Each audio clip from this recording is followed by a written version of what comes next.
Welcome to the Ad Nauseam podcast, where classical gourmands everywhere can finally get their fill. Join us for a delectable discussion of Greco-Roman civilization stretching from the Minoans and Mycenaeans through the Renaissance and right down to the present. And now, ladies and gentlemen, here are your hosts, Dr. David Noe and Dr. Jeff Winkle.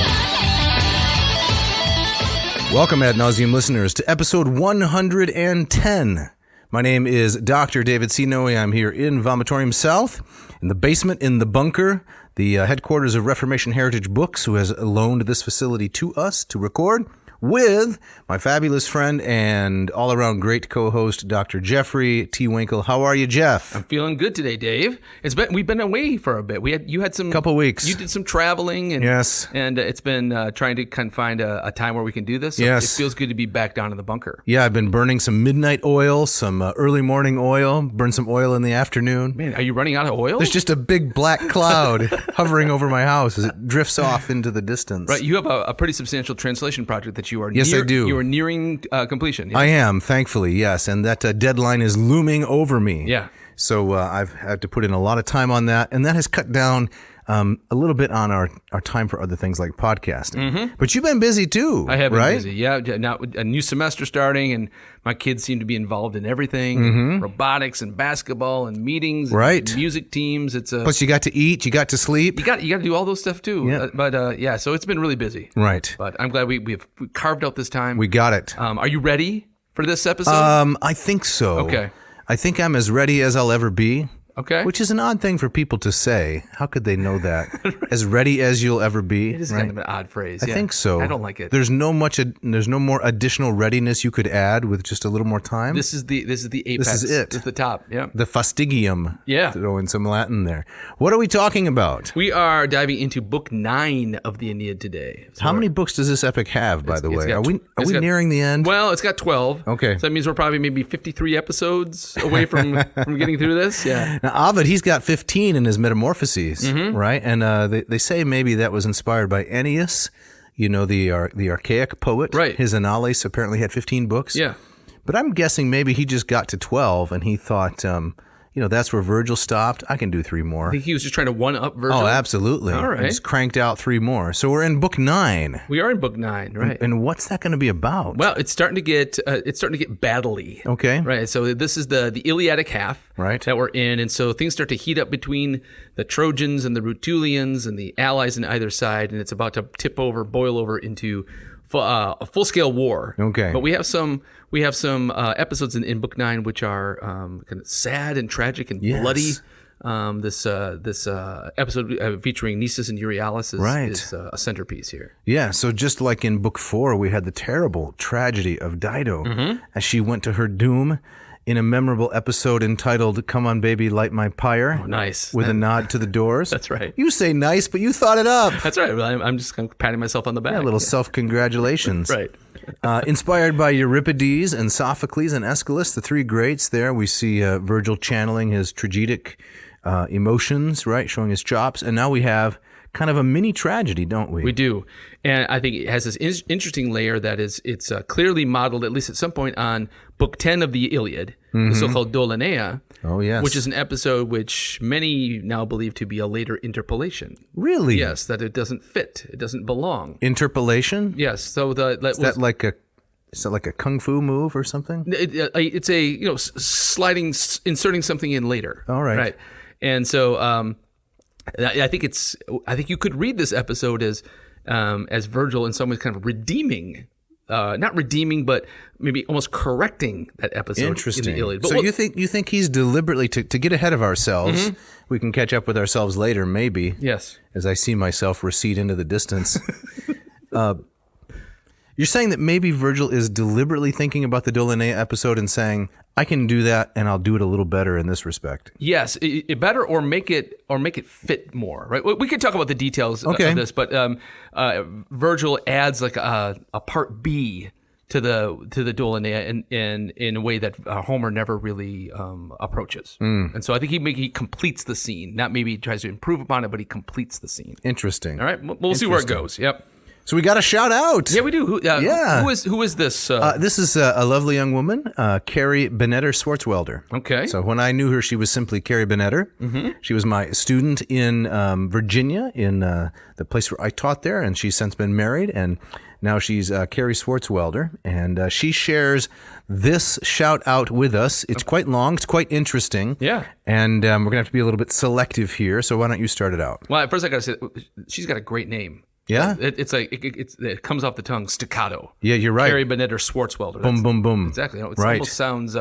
It sounds almost Harry Potterian. Really? Yeah. It's okay. It's a great name. All right. Let me start us off. All here. right. So it says, I enjoyed taking Latin back in the day, though I would not have chosen to take it if it had been optional. Okay. So I like that because Latin should not be optional. It should be obligatory. Exactly. Mandatory. Everywhere. Right.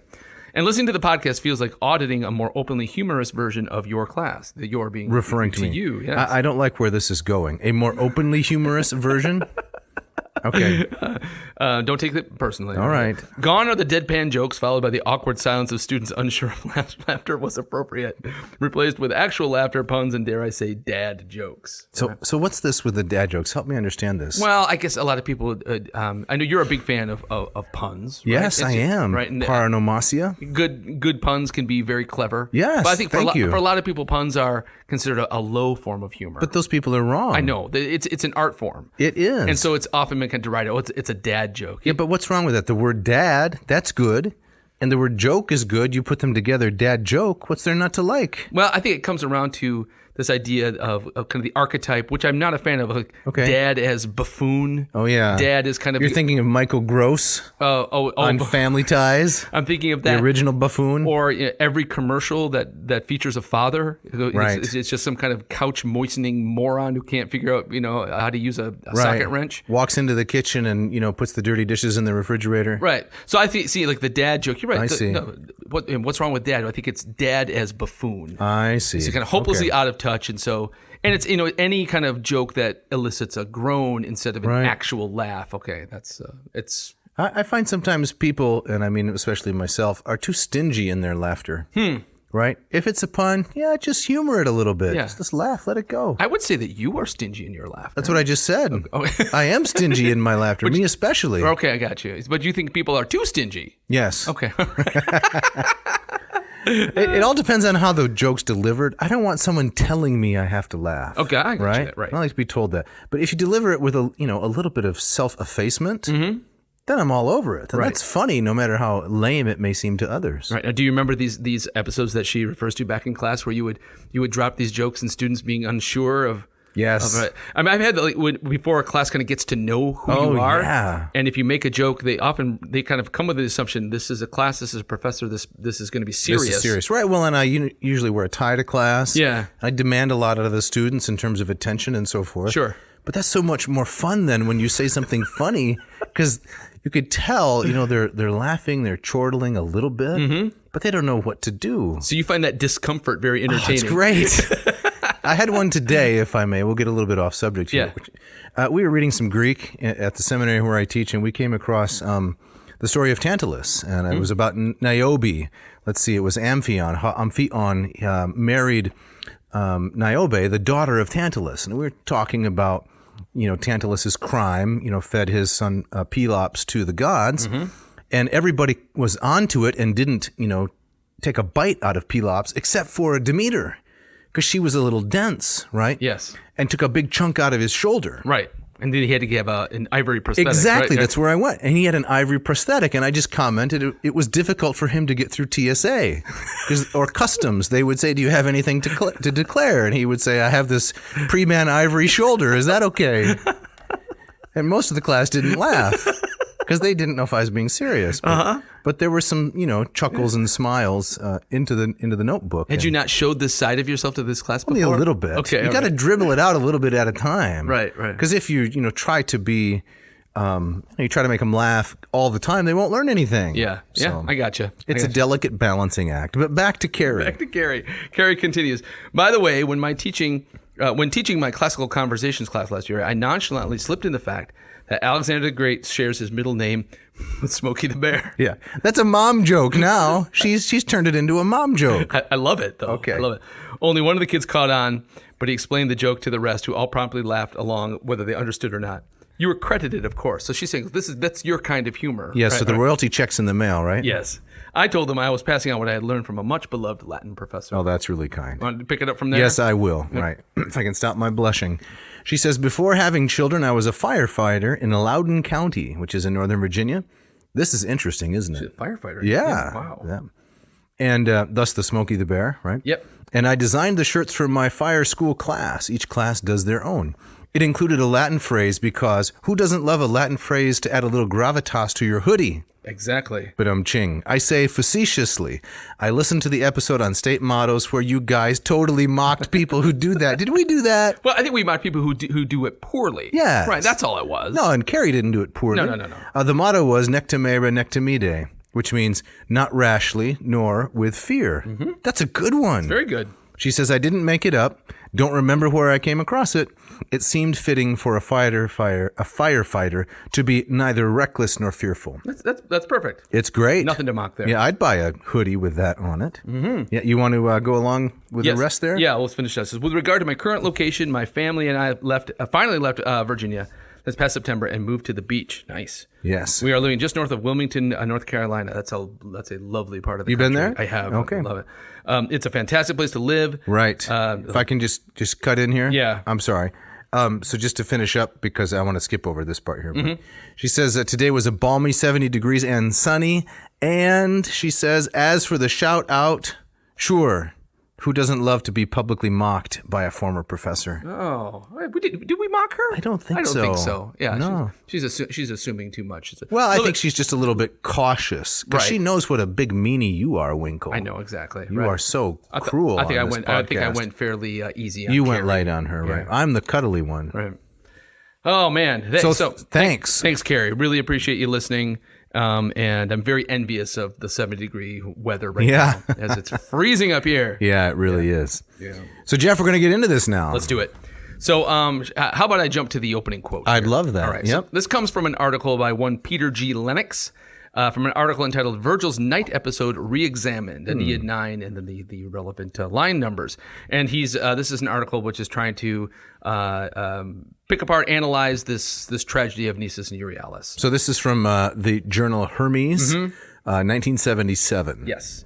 So the section that I'm about to read, he's just walked through a number of other scholars' interpretations of this episode. Okay. And now he's coming around to what he's going to argue.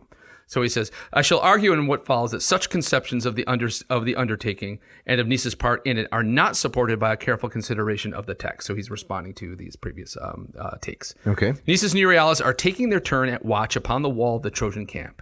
After 8 verses in which the poet introduces these two characters who have already appeared as contestants in the foot race in Aeneid 5, which we talked about, yes, Nisus suddenly speaks, beginning with a final question to which his train of thought has led. He says, of course, in Latin, Dine hunc adora mentibus adunt, Euryali an sua quique dios fit dira cupido. Right. So he's kind of musing about where do these thoughts, where do these desires come from? Do the gods give our minds this kind of burning, O Euryalus, right? Yes. Is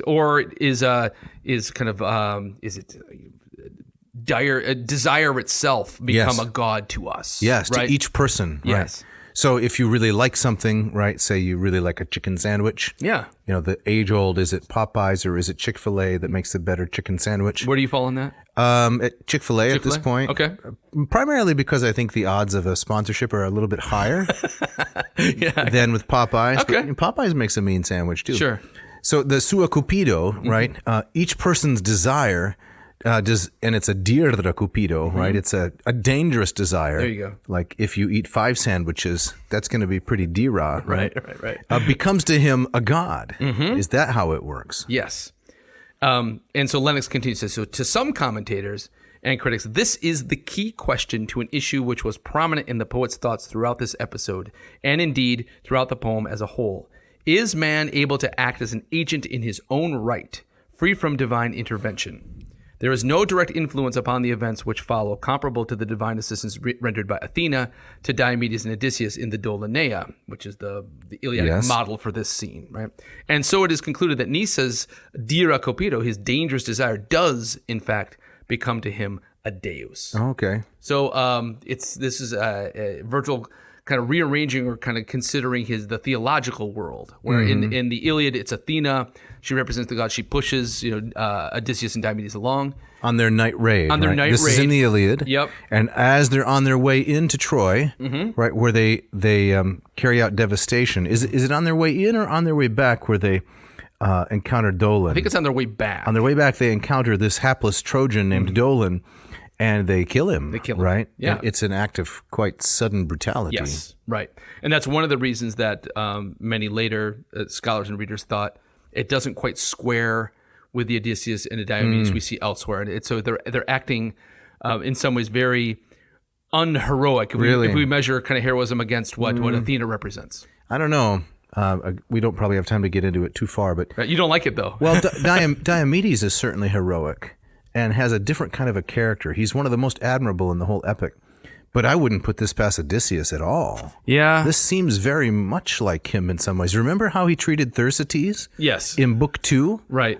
Doesn't kill him, he just beats him on the head, though. Beats him, I know, but mocks and ridicules him. There's a savagery about what Odysseus does there. Right. Also, the way he treats Ajax after the war, right, in the contest over Achilles' armor. Right. There's a cruelty in Odysseus's behavior that I don't think is ever eclipsed. No, I think you're right there. And then of course, also the tradition that Odysseus throws the infant Astyanax off the walls of That's Troy, correct. Right? So and I think that behavior of Odysseus certainly squares with the Odysseus, like even the Odysseus we see in the Philoctetes, right?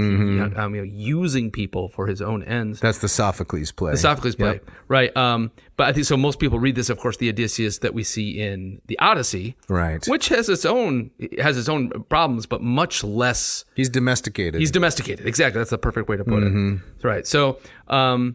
So we'll consider this. Okay. So how is Vergil responding to this episode, and what is the kind of the theological world that is he standing behind it? Where are the gods? Right. Yeah. So what do you take away here from Lennox then on the question of do the gods create this burning in our minds, or does one's own desire become a god to each? What is Lennox's takeaway? Well, Lennox goes on to say.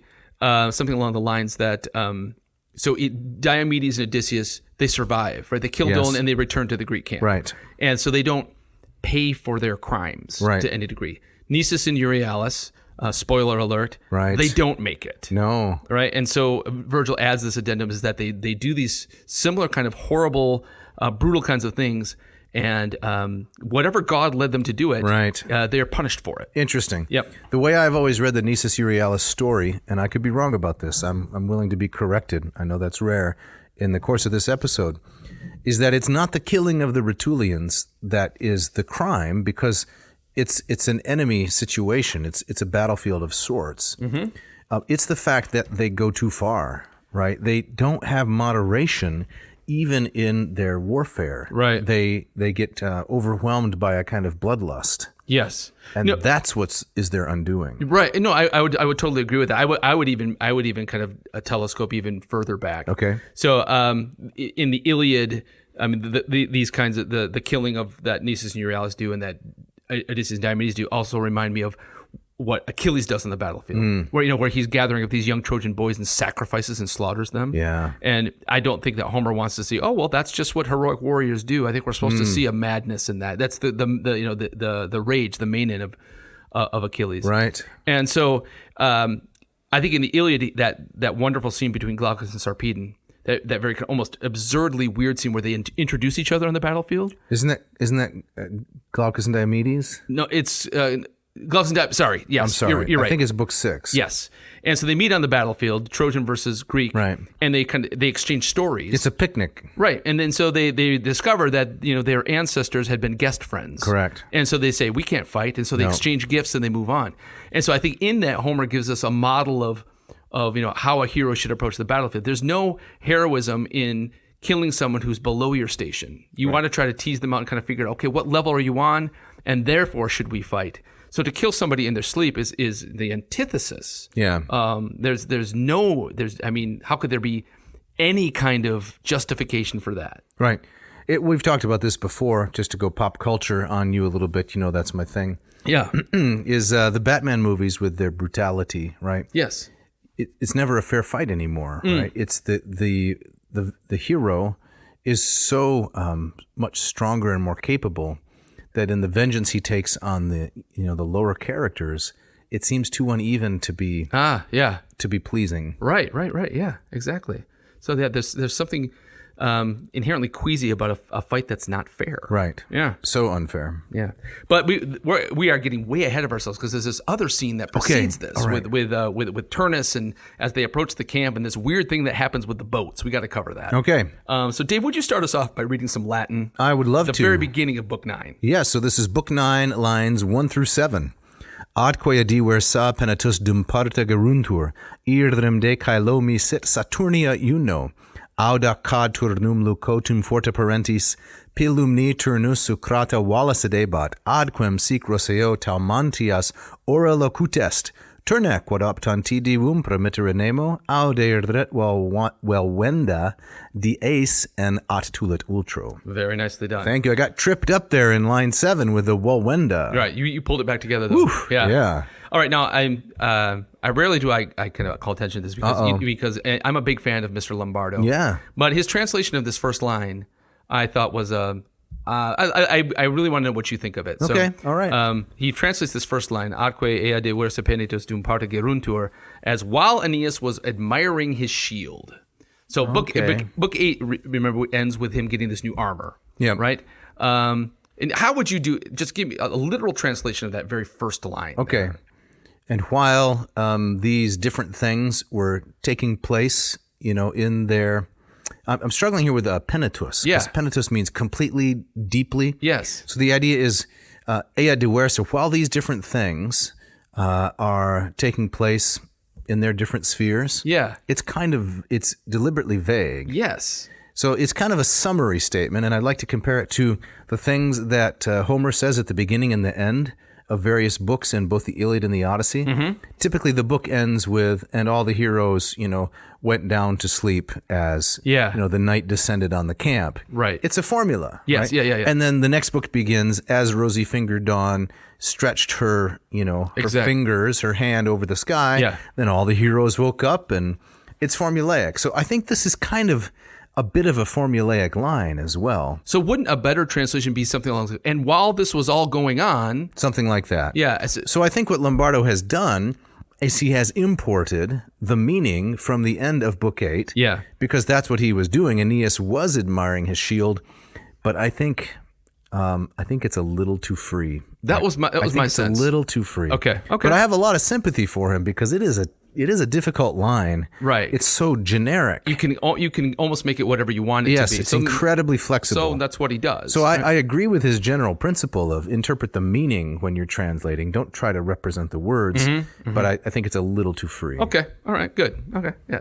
So I'll translate, Dave, what you recited and a little bit more. So while Aeneas was admiring his shield, or while all this stuff was going on, Juno sent Iris down from heaven to bold Turnus, who was sitting in the sacred grove of his sire, Pilumnus, and Thaumas's daughter with pale rose lips. Turnus, what no god dared promise you time in its turning has brought unasked. Aeneas has left his town and his fleet to visit Evander's Palatine realm. Not only that, he has gone deep into Etruria to recruit the country folk, all the way to Lydian Cortona. What are you waiting for? Now is the hour to call for your chariot. Quit stalling and take their camp by surprise. Okay. So Turnus learns for the first time, as we heard in Book 8, Aeneas has gone up the river to visit Evander. That's right. He's in the kind of the area of kind of central Rome, where it will be. He's getting the backstory on Hercules, and he's meeting Pallas, the son of King Evander. He's forming his alliances. Yes. He's out of the picture temporarily. Yes, exactly right. And so Thaumas's daughter, she's kind of calling to his attention to two things. Is one, he's away from their camp. Like their leader's gone. This is a good time to attack. But two, he's already making local allies. Yes. So you better nip this in the bud. That's correct. Yeah. So just to keep all the audience up to speed here, Thaumas's daughter is another name for Iris. And Iris is the rainbow goddess, right, who is the messenger of Juno in the same way that Hermes or Mercury is the messenger of Jupiter. Right. So behind this then is Juno. Juno sends Iris. Iris tells Turnus, get up and get going And get here. moving, yes. Call for your chariot. Right? Summon a lift. You ever use lift? Lift? Oh no, It's misspelled. There's a Y in there. it's like an Uber. Yeah. It's Well, I think Lyft says the Uber's like a lift. Yeah. Right. Yes. Yeah. Exactly. Yeah. Right. So I think one of the interesting tensions that starts here and that we see throughout is like if we play this game of who's the corollary in the Iliad. Yeah. So this is often taken. This is Aeneas' Achillean half, right? Right. So this is where he stops being Odysseus and it becomes Achilles. But Turnus' character, I think, is really quite complex. Yes. Because at one level, he's playing the Hector character. He's the great warrior of the hometown peoples. He's defending his home from this invader. Yes. Right? But he also has these rage like Achilles aspects to him as well. Mm-hmm. And so I think it's sometimes just saying, well, Turnus is our Hector and Aeneas is our Achilles. That misses a lot of kind of the complexity that's going on. Right. Well, because Aeneas is also Paris. Yeah. He's about to steal someone's exactly not someone's wife, but someone's betrothed. Betrothed. Yeah. And Turnus has no wife and child for whom to fight. Yes. Unlike Hector. Right. So he's not a family man, and so gone is some of the sympathetic aspects that Hector enjoys. Yeah. In the Iliad. Right. But I agree. There are no simple ways to characterize these heroes. Yeah. They're complex. Right. And in the lines, speaking of kind of where to place sympathies, in the lines that follow this passage, Turnus, he doesn't just kind of call up the troops and head on over there. He makes all the expected prayers and sacrifices. And so that struck me as I was reading this is he's a lot like Aeneas in that way, right? Yeah. He's very religiously correct. He gets all those pieces in place before he charges the camp. And so that makes it more difficult. Vergil makes it more difficult for just saying, oh, he's the villain. Right. He's a lot like the man he's trying to chase out. Finally, a sympathetic villain, right? Yeah, there you go. Right. So the plan works. Juno dispatches Iris, who goes down to meet Turnus, urge him into battle, Yes. bring him up to speed.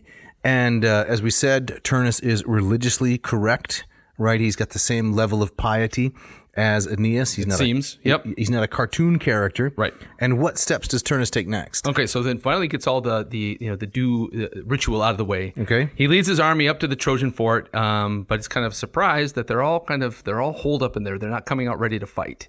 And we learned that Aeneas has ordered his men to do exactly that. Wait till he gets back. Stand down. Right. So at this point in the story, so Aeneas is still off with Evander, and so he said, "Don't make a move until I get back." And so Turnus is now outside, laying siege to the fort and thinking about how he skulking. You might say, doing some skulking around the walls. Yeah, lots of skulking. Right. Yeah. And how might he kind of get the Trojans to kind of come out of the building, right? And but then he sees that the ships along the shore, they're completely vulnerable. And he decides that, let's trap them here for good. Yeah. So let's grab some torches, men, go down to the beach and burn the ships. Right. Yeah. Right.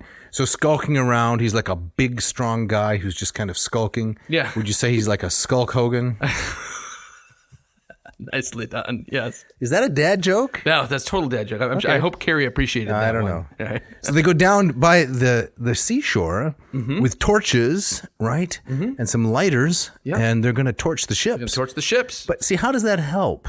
Because doesn't it trap them there? It traps the Trojans in there. Italy, though. Right. Well, then there's no way to escape. So he's planning on killing them all. He doesn't want to just drive them away. He wants to punish them. He wants to punish them. He wants them gone. He doesn't want them to leave in these ships and then maybe come back later. I see. Right. Okay. And then we get this really rare kind of break in as Vergil kind of steps into the narrative. And in Lombardo's translation, he says, "What god, O Muses, turned these flames away from the Trojans? Who drove this conflagration from their ships? Tell the old tale as it has ever been told." So this is another invocation of the Muse, which occurs here in Book 9. Yeah. The Muse hasn't been invoked for some time now, right? Has the Muse been invoked since line 1? Well, I hate to commit to something categorical without having checked carefully in advance and prove to be wrong. Right.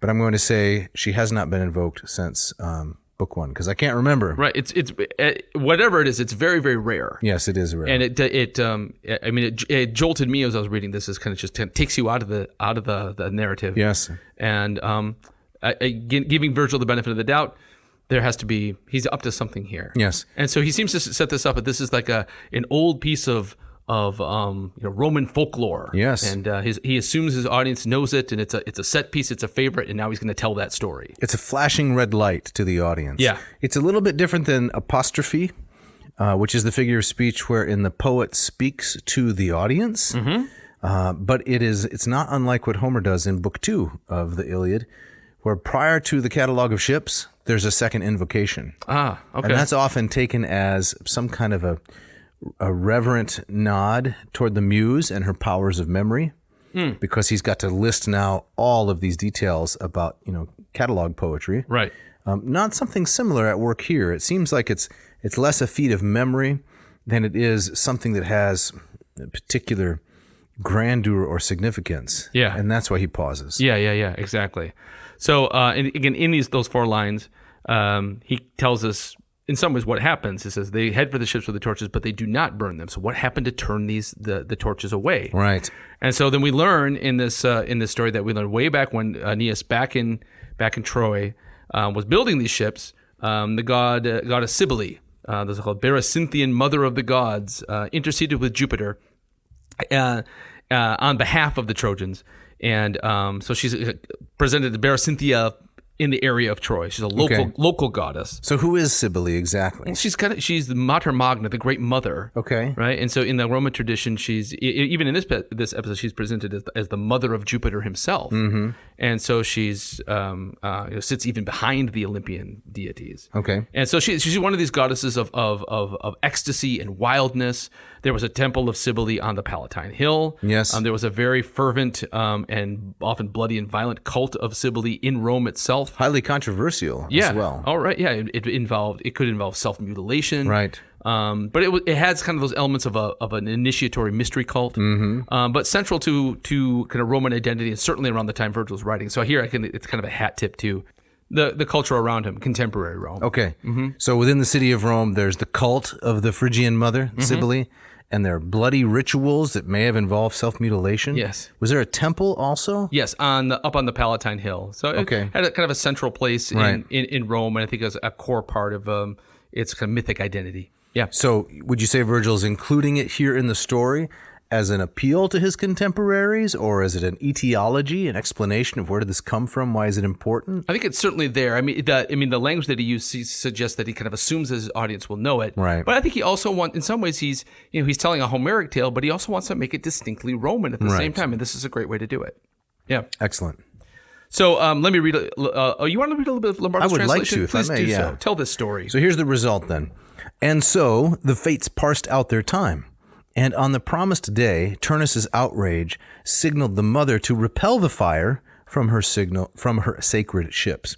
So the mother here is the Sibylline mother, yes. Right? Yep. Who had given the promise to Jupiter that these ships made in Troy would never be destroyed by flame. Exactly. Okay. Yep. First, an eerie flash of light blinded the eye, and then coming out of the east, an immense cloud, circled by Ida's mystic dancers, rushed across the sky, and the voice that fell from the ocean of air sent shockwaves through the ranks of Trojans and Rutulians alike. Do not trouble, Teucrians, to take up arms in defense of my ships. Turnus will sooner burn up the sea than scorch my sacred pines. Go free now, go, goddesses of the deep, the mother commands it. The ships at once ripped their cables free of the banks, and dipping their beaks, dove like dolphins into the depths, and then each, a great wonder, rose as a mermaid and swam in the waves. This wondrous metamorphosis of ships into sea creatures. That's kind of crazy. It is kind of crazy. Have you seen Avatar 2? I have not. Have you seen Avatar 1? I did. Okay. Grudgingly. Okay. So, a visual feast, but I thought a dead boar as a story. The first one? Yeah. Yeah. Interesting. That's what they're saying about the second one, too. Really? But but it's kind of like that, right? It's got this magical, descriptive, otherworldly sort of feel to it, and the ships dive down and become mermaids. Yeah. They're living underwater. Yeah, it's really quite a beautiful visual to kind of imagine all that going on. Could Kevin Costner be in this one too? Boy, he would drag this one down. Really? Yeah, exactly. I'm thinking of Waterworld. Oh, yeah, exactly. I did see. Have you seen that movie? Yes, I have. Oh man, I remember nothing about it. It's a stinker, stinkeroo. Right. Now, Ovid, I don't believe Ovid tells. I mean, this tale. This seems like it'd be ready made for the Metamorphoses, right? You'd think so. But I don't think that shows up in his poetry. Don't remember. Again, I don't want to commit to that. But right. This strikes me as kind of the fans will be howling. Right. Yep. So, the Rutulians seeing this, they're awed. Yes. They're kind of stunned by this. But Turnus, he decides to look on the bright side. He says, "Okay, we didn't burn the ships, but hey, they're gone. Right? They turned into sea creatures. They can't ride those back to Troy or get out of here. Right. So he's satisfied with the outcome. Exactly. He says now they have no way to escape, and wasn't that the point to begin with? A flexible hero. Right. So he tries to turn the tide of opinion, and he says to his men, he says these portents were just for the Trojans. And have nothing to do with us. This is not meant to kind of scare us away and saying like, if we pursue this, that the gods are going to punish us. No, that was a little thing for the Trojans, but we still have our job to do. That's right. So then night falls, right, on the Rutulians, and they're camping outside the walls. Right. And speaking of camping, yes, it's time for the ads.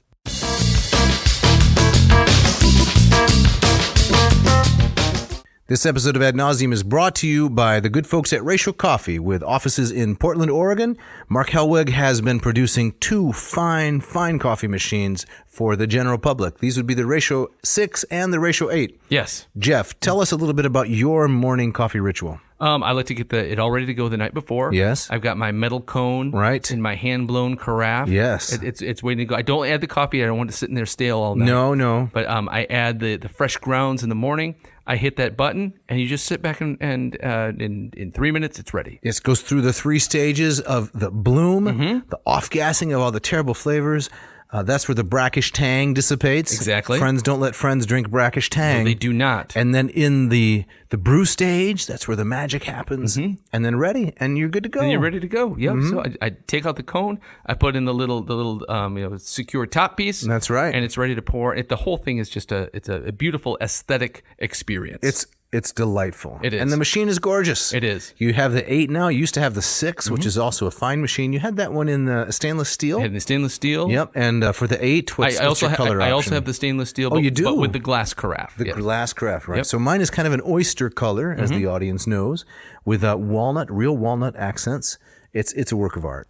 So if you take your coffee seriously, you love that morning ritual as much as Dave and I do yourself a favor, go to ratiocoffee.com, click on the 6 or the 8 or both if you feel so moved, and get yourself one of these wonderful machines. You can type in the coupon code ANCOK5. ANCOK5. Don't know what the K stands for. No, but you type that in, and what does that get them, Dave? You're going to get 15% off. It comes in a lovely package. It's not a cheap coffee machine, but why would you buy a cheap coffee machine? Exactly. You want something that's going to last. This will become an heirloom. You can leave it to your grandkids. It's true. Yep. You will not regret it. This episode of Ad Nauseam also brought to you by Hackett Publishing for, I think it's 51 years 51. Now. Yep. They have this publisher with their offices in Indianapolis, Indiana, and Cambridge, Massachusetts. They have been publishing erudite, wonderful, accessible, digestible translations of the classics and many other aspects of academia for a very long time. I love their works. I use them in my classes. I have them on my shelves at home. I can't say enough about these guys. Yeah, one of my close friends is taking a class in political science, and they're reading Plato. And so I said, here, use my copy of The Republic, published by Hackett, translated by CDC Reeve. Has an attractive cover. It's inexpensive, highly accurate. You can't go wrong. Yeah, and if you like Mr. Lombardo's translations, and you've been listening to the Aeneid episodes, you can pick that up at Hackett as well. His translations of the Iliad and the Odyssey, too. And the Aeneid, as you said, and Ovid's Metamorphoses. Yep. Why don't you even pick up the translation that Lombardo has done of the Aeneid and read it in advance of our episodes? And then you can sit back and say, these guys got this totally wrong. Exactly. You can chortle and laugh and mock. That's correct. That's I right. should be doing my own podcast. Yes. Those two knuckleheads. What do they know about the Aeneid? Exactly. So yeah, you can do a little bit of advanced homework. That's right. And I think more charitably, you'd appreciate these episodes that much more. Right? More charitable to whom? To us? To us. Exactly. Right. But they want to get the discount, Jeff. Tell them about the discount. So go to hackettpublishing.com. That's HACKETT publishing.com find the books you want, scroll through their catalog. It's great stuff. Type in the coupon code AN2023. That's ad nauseam AN with the current year. And that will get you 20% off and free shipping. Check it out.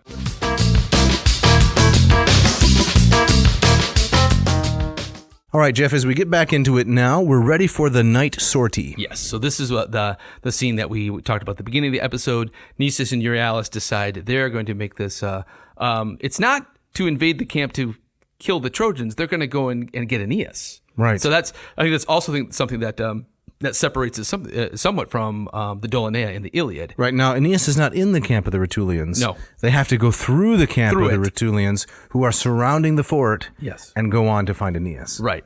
And so so they don't go necessarily with the intent to kill and destroy. It's really to sneak through, but the killing and the destroying happens anyway. Right. So this is Vergil's Dolon, as that book 10 of the Aeneid, or the Iliad is often called. Called that because it's named after the character Dolon. Yes. So it's his moment of glory. Right. His 15 minutes of epic fame. Exactly, which is not all that glorious because he gets butchered and dismembered. No, it's right? bad. Right. But it's this episode that, in the Iliad, and I think also here, at least to some degree, raises questions of, is this proper, is this heroic behavior? Is this something that the gods would bless? Right. And so in the Iliad, Athena, she's pushing Diomedes and Odysseus to do this. And as we saw in our opening quote from the article, Lennox, the gods really aren't involved here. And Euryalus actually muses as, what drives us to do these kinds of things? And, right. And does kind of that dangerous. It's Nisus who's musing. Oh, as he speaks to Euryalus. There you go. Exactly. So Nisus says, is it do the gods put this in us, or is it just that those dark desires become a god to us? Yes, that's a really interesting question, isn't it? It is, right? So and so how does that justify or condemn the actions that follow? Right. And another question that you could raise here is, what are Vergil's rules of war? Right. What goes in a Vergilian understanding of warfare?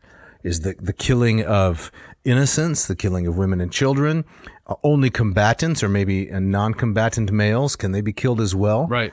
Must one be honest in war, or is it okay to lie to an enemy? Mm-hmm. All of these things are in play. And are they different from Homeric notions of arete or excellence? Exactly. And one of the interesting wrinkles here is that we've really, up until this book, we've had the Trojans, well, at least up until book 7 or 8, the Trojans, they are victims, right? They've been kind of chased out of their home. They're wandering, they're looking for a new home. And in finding the new home, now the shoe's on the other foot. Now they're the invaders. Right. And, right. So how do we feel about them now as, doing what the Greeks did to them? Right. And it changes everything. So Nisus and Euryalus reappear here after quite a long hiatus. Yes, we saw them in book 5. Okay, and that was the funeral games. Right, and so they participate in this foot race, and they are presented as this inseparable pair. That's correct. Mm-hmm. And there is this incredible foreshadowing, maybe, where as the race goes along, one of them slips in the mire and the mess of an offering, and he's about to lose, but then his friend trips the other competitors, and then he trips the other competitors so his friend can sail through to the victory. Right, exactly, right. So are you seeing some foreshadowing in that scene of this? Okay. Oh, yeah, all right. Because as we said at the time, if you fall down in the remnants of an animal sacrifice with the dung and the carcass and the discarded material, that's not good. It is not good. It doesn't, no matter how you look at it, it's not good, right? No. Right. So now we see the penny drop here. Right. Just the dry cleaning bill would be enormous. Exactly. So Nisus and Euryalus, they have this discussion, and Nisus kind of musing about, where does this desire come from? Right. But they decide to sneak out together to get word to Aeneas about what's been happening. And so before going, they go to Euryalus, Aeneas' son, and to the council to let them know what they're thinking and to get their blessing. And speaking of kind of dire foreshadowing, right? Vergil really draws this out as the council gives their blessing. As they say, go for it. But there's these hugs and embraces and tears and long goodbyes and words about what should I do if we never see you again. Right. It's clear that this is not going to go well. Right. Mm-hmm. Right. So let's get into the episode itself. So they're at line 314. Can you read a little bit of Latin for us, Dave? Yes, I'd love to. So, egresi superant facas nactisque per umbram, castra nemi capetunt multis taminante futuri, exidio passim samno vinoque per herbam, corpora fusa vident ad rectos litera currus, inter lora rotasque viros simul arma jacere, vinasimul prior her tacides sic ora locutus. Nice. Thank you. And this means, what does Lombardo say? How does he translate it? He says, the pair leave and soon find them in the enemy camp. They leave, cross the trenches, and make their way through night's shadows to the enemy camp, where soon they will be the death of many. Everywhere they look, they see drunken men asleep in the grass, chariots tilted upright, soldiers sprawled among wheels and reins, weapons and wine jars lying about. The son of Hyrtacus was first to speak. This is it, Euryalus. Cover our rear and keep your eyes open. I'll lead, and I'll make a road of blood you can't miss. Right, so now the question that I ask as I read this is, Nisus is saying, I'm going to go kill me some Rutulians. Yeah, right? He's the son of Hyrtacus. Right. So my question is that necessary? If they're all asleep and drunk, couldn't you do a little bit of tiptoeing and find your way to Aeneas? Maybe you've been watching too many cartoons. With the tiptoeing? Maybe. The question that first occurred to me, I mean, your question's a good one, we'll get to it too, but why are they all drunk? Why are the Rutulians all drunk? That is a good question. It's an undisciplined camp? Right. This is my answer to that. I think what Vergil wants us to think of are the traditions about the Trojan horse. That when the Trojans bring in the Trojan horse, they think the war's over and it's party time, and they're drunken and asleep when Odysseus and his men pop out of the horse. I see. So similarly, but kind of in reverse. Yes. Turnus and the Rutulians think, we've trapped them, the war's at an end. Yeah. And so they have this feeling of invulnerability. Exactly. Or they've let their guard down. Yes. Or they see no reason to rush this ordeal, and so they're drinking it up, and right. They even have the chariots are tilted upright. They're kind of up on blocks. Right. So we were talking on the way over here. I'm reading this biography of U.S. Grant. By Ron Chernow. Right. It's a really magisterial work. I've gotten to just the point. I think it's 1876, right near, maybe it's 75. The end of Grant's second term, and a Michigander, Major General George Armstrong Custer. That's right, Michigan's own. I'd forgotten about that. That's correct. Yeah. He leads a column off to the west to put down the Sioux Rebellion, as it was called, but arrogant, and goes to his own doom from an excess of valor, is how it was described at the time. People today would describe it differently because, and Chernow says, this was a genocidal impulse, basically. But Custer was known during the Civil War as a man of great heroism and courage when fighting Confederates. But he was supposed to wait for the other two generals to join with him so that they had a larger force against the Sioux, who were now in eastern Montana at Little Bighorn, previously in the Dakotas. But Custer just forges right ahead with a kind of total disregard for what was going to happen. So all 260 of his men were killed by... And Custer himself, too, right there on the hillside. That's correct. Right, yeah. And his body was stripped naked and disfigured. It was Homeric, honestly. Right. The justice and the devastation, because Sitting Bull and Crazy Horse there, outsmarted him and outnumbered him something like 10-1. Yeah. So I'm reminded of that as reading the story of Nisus and Euryalus. Is it gallantry? Is it bravery on their part? Is it foolishness, bloodlust? What's going on? Yeah, I mean, I think a Greek would look at this as a textbult case of hubris meets nemesis, right? Exactly. Right. Can you define those terms? So hubris, an overstepping of bounds. I think you could define hubris in many, many different ways. Right. I always like to use the example of Icarus. Right? Yes. So his dad tells him, don't fly too high, but also don't fly too low. Right. Show some moderation. So exactly. So not showing moderation is hubris. Right. And when you show hubris, that invites nemesis and the catastrophe. And Nemesis is a goddess whose primary job is to punish hubris. Exactly. So I asked for the definition of terms because I know it's remotely possible some members of the audience have not listened to all 115 episodes. I doubt that, but it's possible. Right. We've talked about hubris and nemesis a lot. Yes. Probably enough to make nemesis angry. Right. But those are the terms. That's what they mean. Exactly. So I take this in this scene that this slaughter is unnecessary. Okay, because they're drunk. And because they can get through the camp and to their goal without killing anyone. Exactly. They didn't set out to do this, but Nisus he's overcome by this Dira Cupido maybe in this moment, and he's gonna get some. He's gonna take some people out. Yeah. Right. Now, when King David is on the run after he has been anointed, but before he has risen to the throne and Saul is hunting him. Yeah. Remember, a deep sleep falls on Saul's camp, and one of David's men goes right up and has the opportunity to kill Saul, and David tells him not to, right? And even is upset that some of Saul's cloak has been brought back because, the Lord's anointed has been threatened or harmed. Yeah. So some of the external features of the two stories are really similar. Yeah, I like that. Deep sleep on the camp. Of course, the moral point and the outcome are quite different. Right. Now, I know in some of our comparisons, along these lines, and you and I have different views on things. Like we've talked like the Cyclops episode. I've demonstrated some moderate sympathy for the Cyclops. And you always seem to kind of come down to the fact that what we perceive in these stories as kind of immoderately violent is, from an ancient point of view, acceptable if not necessary. In two cases. Okay. In the case of someone who is subhuman, and Polyphemus, the Cyclops, is presented as that, or maybe the Harpies or Medusa, right? These are subhuman. They're not human beings. Yes. They're other. And then in the case also where there's justice to be meted out. Okay. So when Odysseus kills the suitors, I don't necessarily like the gore, but I don't think it would have bothered an ancient audience because it's retributive justice. Yeah. They had a different concept. Now, the Rutulians, I don't know if they fall into either of those categories. Right.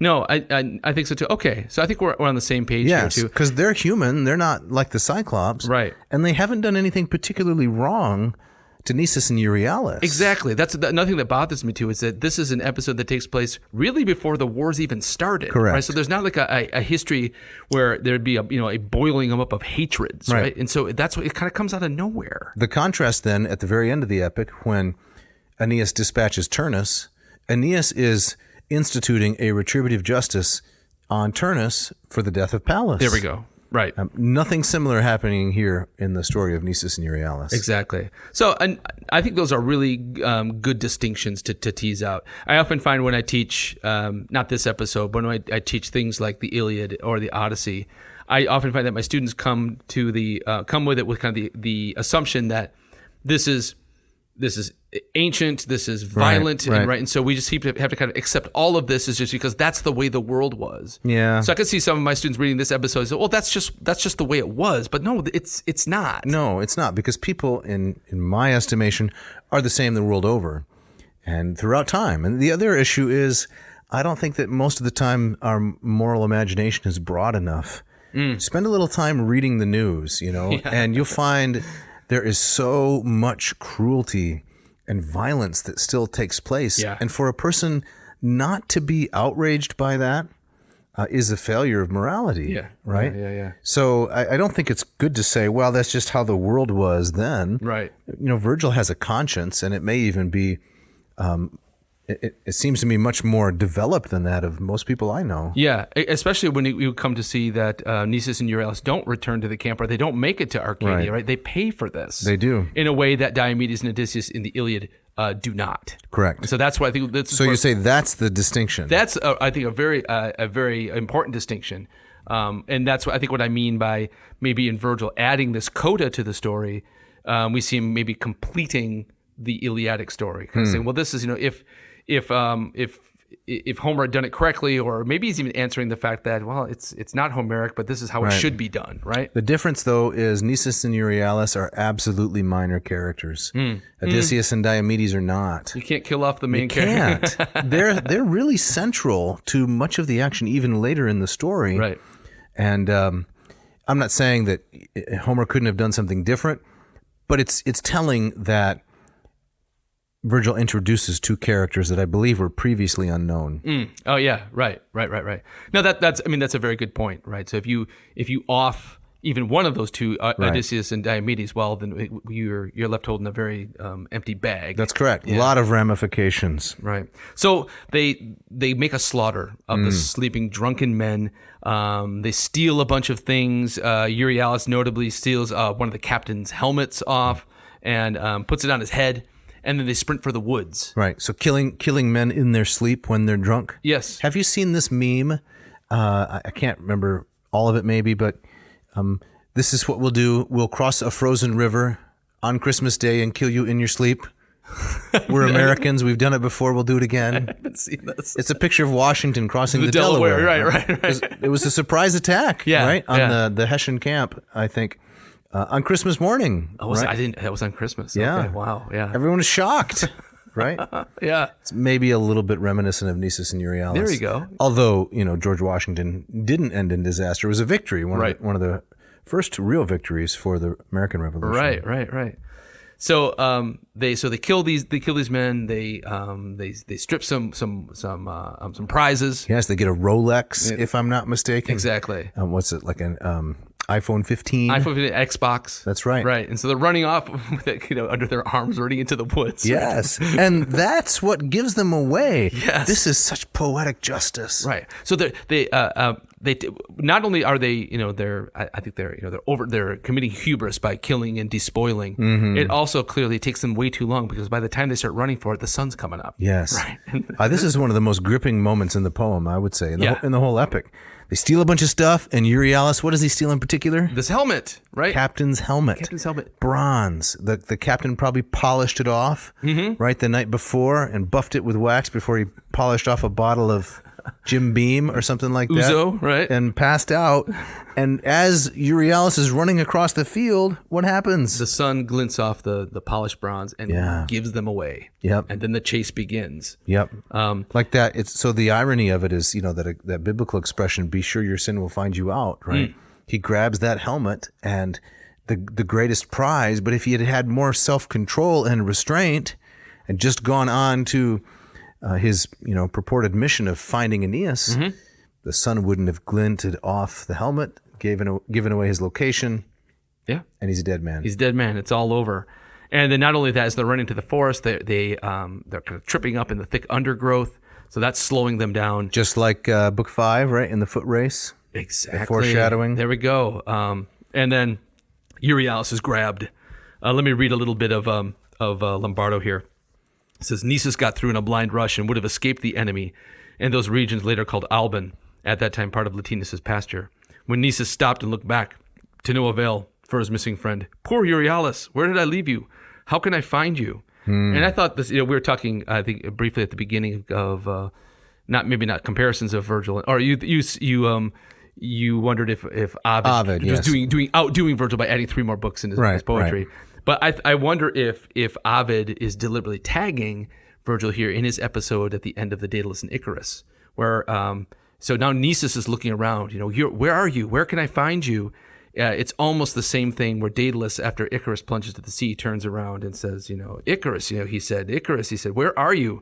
Where should I look for you? Right. I wonder if Ovid was kind of nodding, kind of winking at his. Oh, interesting. I don't know. I mean, it just struck me as kind of when I read that passage of what Nisus says, it says, oh, that reminds me exactly of the end of the Daedalus episode. But who knows? Interesting. So Nisus runs after Euryalus as Euryalus is being dragged away to his death by the other Rutulians. Yes. And it's the close bond of friendship, right, that holds these two men together, or perhaps on some readings more than friendship. Yes. But the text isn't clear, I would say, on that at all. No. Yep. And then, shall I read some Lombardo here? Yeah, let's do it. Nisus spoke and put all of his weight into the throw. So he's going to throw a spear here to try to save his friend. The spear split the dark air, hit a warrior named Sulmo in the back, and snapped. The splintered shaft punched through to his chest, and Sulmo spun around, hemorrhaging warm blood in heaving gasps until he collapsed into cold death.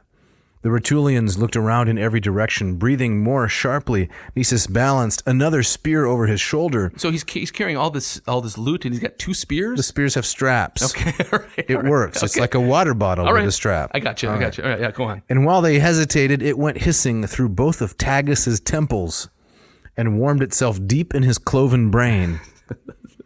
I find this much more disturbing than a visual CGI representation. Without a doubt, though, that line in particular got me. Touches my imagination. Warmed itself deep in his cloven brain. Hats off, Mr. Lombardo. That's nice. It makes up for that first line. Yeah, this is called the figure of speech here. May I be a little pedantic? Please. Okay, this is the figure of speech called prolepsis. Okay. Anticipation. Right. The brain isn't cloven until the spear goes through it. Ah, yes. Then it's cloved or cleaved in half. That's right. But by a kind of anticipation, you describe it as, what's going to happen to it. Warmed itself deep in his cloven brain. Oof. Vulcanes seethed with rage. He's the leader of the Rutulians who's there.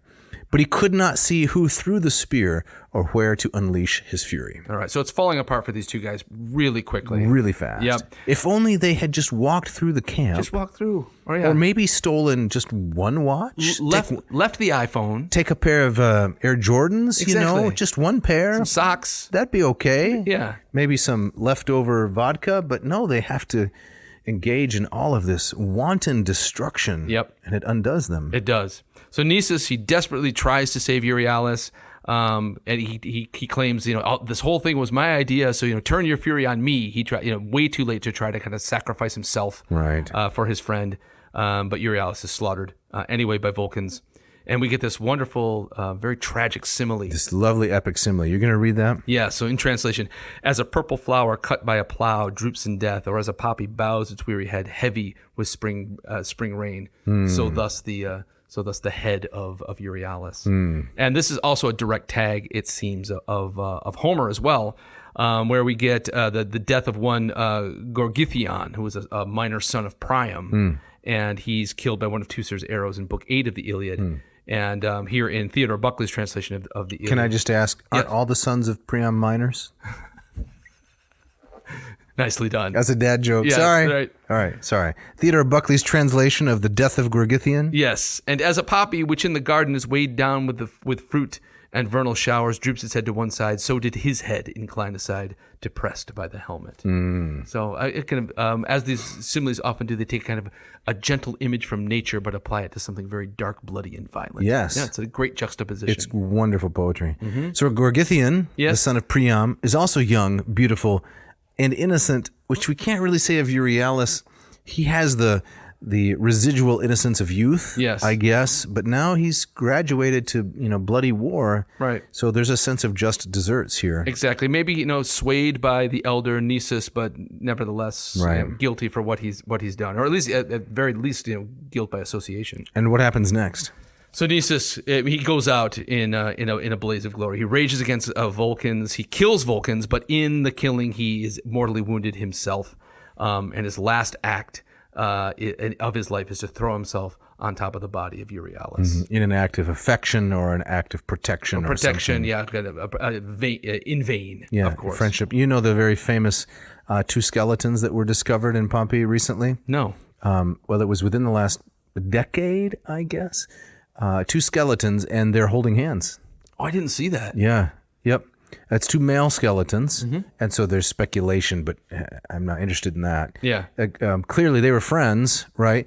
And I got to tell you, no matter who I'm dying with, if it's a volcanic, hippocast, I want to hold somebody's hand.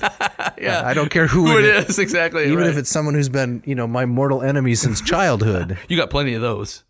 I suppose.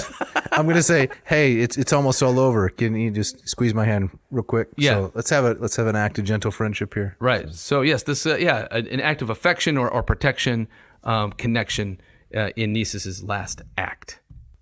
So they're dead now, right? They're dead. So what's next? So it just makes me think about what is the message? What is Vergil trying to say here? Yeah. And so is it an answer to the Doloneas that by using these minor figures, he can tell a similar kind of story, but he can have them pay for their hubris in a way that, as you rightly noted, Odysseus and Diomedes, in terms of the narrative, simply could not be. So is he correcting that to some degree? Does this bring us back to that our opening quote and the musings about who puts this stuff in our heart? Can we blame the gods, or is it just our own dark desires that make us do that? Become a god to us, and we're driven to it despite ourselves. Exactly. And so I think, but because Vergil kind of begins the episode with that musing, I think he wants us to think about that. Right. What led to this? Who's to blame for this? And so we don't have a god involved. There's no Athena there. Venus doesn't step in. Juno, we don't see Juno kind of sending down furies and the like to kind of rage amongst the Rutulians. The gods are really noticeably absent from this episode, right? Which makes it really interesting. Absolutely. Yeah. Can I trivialize it just a minute? Please do. Okay. So maybe something people can relate to. If someone puts out a plate of cookies, right, or a bag of potato chips, and they're not even a cookie that you really like. And you know you don't like it because you've had it before. Yeah. And you have eater's remorse, right? Yeah. But for that split second, your will is divided. I want one of those cookies, right? Yes. So you go and eat it, and you know, there's two wills struggling with each other. And as soon as you've eaten it, you say, you immediately regret it. that was terrible. Why did I do that? Exactly. Right. And I knew I wasn't going to like it. What is it? Hope springs eternal. This time, you know, this whatever it is, crustio, will taste good. Yeah. Nah, so it's not like that. So I'm just trying to find some analog. No, yeah, I like that. We're not Yeah. going to be trapped on the battlefield, probably walking through the Rutulian camp, but that sense of what makes us do certain things Exactly. that a large part of us knows is not in our interest or something that we like. Right. Yeah, where does Nisus's bloodlust come? Where does that come from in that Right. moment? We've right? only seen him as an athlete and a friend. Right. And now he just turns into some raging monster. I don't know. With your example, I've had that. That usually happens with me with fig Newtons. Fig Newtons? You don't like the Fig Newtons? I hate them, but You don't like the gritty, grainy interior? But if there's one sitting there and I'm caught in one of these weak moments, I'm Right. going to eat it. Yeah. And I'm going to hate myself for it. Right. Yeah. It sometimes happens with chips too, right? I mean, yeah. this is the podcast for classical gourmands, That's true. right? Right. You know, you eat 4 chips, that's pretty good. But 54 chips, you think, now why did I do that? Exactly right. I knew I didn't want to do that. Now Right. I feel terrible. Exactly. So, I mean, they don't sell Pringles individually. They sell them in that giant stack. That's right? correct. So you open that can. Yeah. You're just it's Pandora's box it's like all a over. corn silo of Pringles, right? You have to Exactly. climb to the top and take the lid off. Yeah. So. Exactly. All right, Dave. Have we said what we needed to say about this? And probably a lot that we didn't need to say. Probably a lot of that stuff. Yeah. So I think should we wrap it up? I think we're up against it. We got to get out of here. Jeff, why exactly do we have to get out of here? Well, did you hear that pounding on the door in the background? What is that? There's some executives from Nabisco. Nabisco, the National Biscuit Company. That's what that is? That's what Nabisco stands for. I never What knew did you that. think it was? Well, I don't think about these things. A Comanche word or something like that? Something like that. No, it's Nabisco, the National Biscuit Company. They've got this new product Yeah? called Uncrustables. I'm not making this up. What is this? It's a peanut butter and jelly sandwich in a little pocket. Oh, no. And all the crust has been taken off, and it's sold in an individual bag. You haven't seen the Uncrustables? Sounds so nasty. Yeah, it's like that mafia movie, right? What the Untouchables? The Uncrustables. Uncrustables. Oh my I God. recently encountered this product, and it reminded me of Huggable Portions. There we go. Right. Uncrustables. But I take it they're not happy about our comments about the Fig Newton. You know, they want to get in here and Yep. they want to straighten us out on the Fig Newtons. Yeah, exactly. But before we Maybe go, give us some free samples. I hope so. Before we go, can you say something about the Moss method? Yes, I'll try to be brief. The right. Moss method is a way for you to go from Neophyte to erudite. Yes, if you don't know any Greek or you only know a little bit, but you want to know a lot more, sign up for my class. It's got 40 different lessons, very carefully explained, deep, precise, concise videos, which will teach you Attic and Koine Greek, that of the classical world and of the New Testament. It's a great value. It's possible there are better Greek programs out there. I haven't surveyed them all, but I am very confident this is the best one for the price. It is an excellent value. And if they go to mossmethod.com, they can see everything they need to know. Absolutely. Okay. That's All right. And they get office hours with me every Friday where we discuss the Greek language. Sounds great. Now, what about LLPSI? Yes, so for the Lingua Latina Per Se Illustrata, Hans Orberg's wonderful program, I have a Latin course which takes you from the ground up. So if you know no Latin or you're a Latin teacher and you want to learn how to teach others, reading, writing, speaking Latin, this course is for you. So go to latinperdiem.com/LLPSI. I also have more than 1,900 free Latin videos available at latinperdiem.com. 1,900? 1,900. Wow. I'm almost reaching the 2K mark. Fantastic. I've been doing this for going on 8 years now. Man, so there's a massive library of material. Almost any author you can think of, you can find at least one lesson there. Excellent. Well, we got some people to thank, as always. First and foremost, Mishka, our wonderful engineer who puts this all together in record time. Who are these guys that are making this music? Yeah, thanks, Mishka. The guys making the music are Scott Van Zen, a cross between Stevie Ray Vaughan and Jimi Hendrix. This guy, and Van Halen. He can play the guitar like you would not believe. Mm-hmm. And Mr. Ken Tamplin, who has the Vocal Academy. So they generously gave us the music for the intro, the outro, and the bumper music. Check out their stuff online. Yeah, don't hesitate to get in touch with us if you want to have an awesome shout out like Carrie did at the top of this one. Write to Dave at david@adnauseam.com. Don't forget the V. Or Jeff@adnauseam.com. Don't forget the V in the word ad nauseum. What if they want to get a t-shirt? Well, go to adnauseam.com. Check us out. You can scroll through past episodes, check out the store, pick yourself up a t-shirt. Leave a review at Apple iTunes or Spotify. Yep, everything helps get us more visibility. So, Dave, what are we doing next week? Well, we're kind of going to keep that under wraps for now. Okay. We may come back to the second half. We may come to the second half of Aeneid Book 9 or go in a slightly different direction. Okay. Yep. So stay tuned. We'll see what happens. And Dave, you have our gustatory parting shot, I believe. Yes. This comes from the author of a famous book on style, Strunken White, right? E.B. White. People may know him also from Charlotte's Web and... What else is it? Stuart Little. Oh, I didn't even know that. Trumpet of the Swan. Yeah. Yep. And this is what he says. It was a delicious meal. Skim milk, wheat middlings, leftover pancakes, half a donut, the rind of a summer squash, 2 pieces of stale toast, a third of a ginger snap, a fish tail, 1 orange peel, several noodles from a noodle soup, the scum off a cup of cocoa, an ancient jelly roll, a strip of paper from the lining of the garbage pail, and a spoonful of raspberry jello. What a feast. Thanks for listening. Thanks.